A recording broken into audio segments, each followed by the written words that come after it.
এখন বাজে দুপুর 12টা। আর এই ভর দুপুরবেলা ননদ বৌদি দুজনে মিলে বেরিয়ে পড়েছি।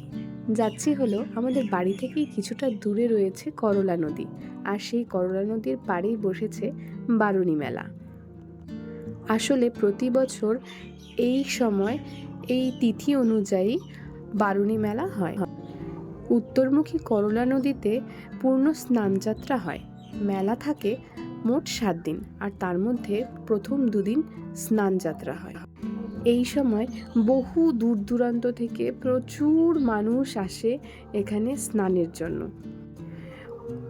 অনেকেই বলে এই নদীতে স্নান করলে, মানে এই বারুণী মেলায় এই নদীতে স্নান করলে অনেক পুণ্য অর্জন হয়। তো তাই এখানে চলে আসা। আর আজকে আমরা এসেছি আমি, বৌদির 2 ছেলে মেয়ে আর দাদা। আর আমি আর বৌদি আজকে স্নান করব না, দাদা আর ছেলে আর ওর মেয়ে, ওরা 3 জনই স্নান করবে। তো তোমরা দেখো এখানে কি পরিমাণ ভিড় হয়েছে। অনেক ছোটোবেলায় মা মাসি সবার সাথে এসছিলাম এই মেলায়। আজকে বহু বছর পরে আবার আসলাম। হঠাৎ করেই প্ল্যান হলো আর চলে আসলাম। আর এখানে এসে দেখলাম এখানে নাকি ব্রিজ হবে নতুন, সেই জন্য প্রচুর মাটি কাটা, মানে সাইড দিয়ে নদীটার চারপাশ দিয়ে প্রচুর মাটি কাটা আর প্রচুর কাজ হচ্ছে। আর সেই ছোটোবেলায় যখন দেখেছিলাম নদীটাতে প্রচুর জল ছিল, আর এত মাঝখানে ফাঁকা ছিল না। আর এখন দেখতে পাচ্ছি ওই জায়গায় জায়গায় কিছুটা করে জল আছে, আর বাদবাকি জায়গা পুরো বালি ভর্তি। আর আজকে এত ম্যাক্সিমাম পরিমাণ রোদ উঠেছিল, আর এখানে এতটাই ধুলো ছিল, মানে এখানে কিছুক্ষণ থাকার পর গরমে অবস্থা শেষ হয়ে যাচ্ছিল। তখন মনে হচ্ছিল আমরাও জলে নেমে যাই। ওইদিকে আমার দাদা ওর ছেলেকে নিয়ে নেমেছে, ওর নেমে ভয় পাচ্ছিল, কিছুক্ষণ জলে নামতে চাইছিল না। তারপরে ওকে হয়ে গেছে, মানে রিল্যাক্স হয়ে গেছে। তারপরে জল থেকে আবার উঠতে চাইছিল না, বলছিল আবার যাব। তো যাই হোক, এখানে সবার স্নান হয়ে গেছে, আর এখানে অনেক মন্দির আছে, তো সেখানে যাব। সেখানে দাদারা ওই মোম ধূপকাঠি দেবে।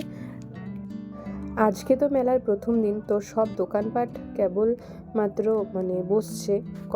কয়েকটা দোকান কমপ্লিটলি বসেছে, বেশিরভাগই দোকানগুলো দিচ্ছে, কোনো কিছুই ঠিকঠাক রেডি হয়নি। আর এখানে দেখো মন্দির থেকে বেরিয়ে এখানে প্রসাদ দিচ্ছিল, তো এটা হচ্ছে সেই প্রসাদের লাইন। দাদা আর বৌদি গিয়েছিল ওই লাইনে, ওরা দুজন প্রসাদ নিয়ে আসলো। আর আমি আর আমার ভাস্তি দুজনে মিলে 3 জনে মিলে বসেছিলাম, এদিকে ওয়েট করছিলাম। পরে ওরা খিচুড়ি নিয়ে আসলো, তারপরে আমরা খেলাম। তারপর আমরা ঢুকে গেছিলাম মেলার ভেতর। তো কিছু কিছু যে দোকানপাট বসেছিল, ভাবলাম ছেলেকেও আনিনি, তো ওর জন্য কিছু কিনে নিয়ে যাই। আর মেলাটা তো বিশাল বড়, প্রচুর দোকান, ঘুরে শেষ করতে পারছিলাম না, এত দোকানপাট বসেছে। ওই সামনে দিয়ে যে কটা পেরেছি ওই দোকানে ঢুকেছিলাম। এখানে দেখো এই ফলগুলো মাটি দিয়ে তৈরি, দেখে মনেই হচ্ছে না, কি সুন্দর লাগছিল দেখতে। তারপর এখানে দেখলাম কিছু ফুলের দোকান উঠেছে, ওই প্লাস্টিকের ফুল। তো দেখে এত সুন্দর লাগছিল ফুলগুলো, গোলাপগুলো তো দেখে মনে হচ্ছিলো একদম সত্যিকারে গাছে গোলাপ ফুটে আছে। আর সামনে ছোট ছোট ফুলের টব, প্লাস্টিকের ফুলের টব, গাছের টব, মানে এত সুন্দর করে রাখা ছিল, মনে হচ্ছিলো যেন বাগান রয়েছে এখানে, এত ভালো লাগছিল দেখতে। মেলায় ঘুরতে ঘুরতে আমাদের মোটামুটি 4টে বেজে গেছিলো। তারপরে ভাবলাম যে টুকটাক কিছু জিনিসপত্র কিনে নিয়ে তাড়াতাড়ি বাড়ি চলে যাই, কেননা অনেকটা টাইম হয়ে গেছিলো, আর ছেলেকে রেখে এসেছিলাম।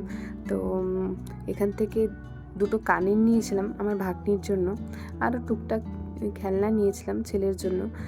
আর পরে ওই সবাই মিলে আইসক্রিম কিনেছিলাম, সেই আইসক্রিম নিয়ে খেতে খেতে চললাম বাড়ির উদ্দেশ্যে। এখান থেকে বেরিয়ে বাড়িতে পৌঁছতে মোটামুটি 4:30 মতন বেজে গেছিলো আমাদের। আর তোমাদের জন্য ব্লগটা আজকের মতন এই পর্যন্তই। দেখা হবে নতুন আরেকটা ব্লগে। তো সবাই ভালো থেকো, সুস্থ থেকো। চলো, টাটা।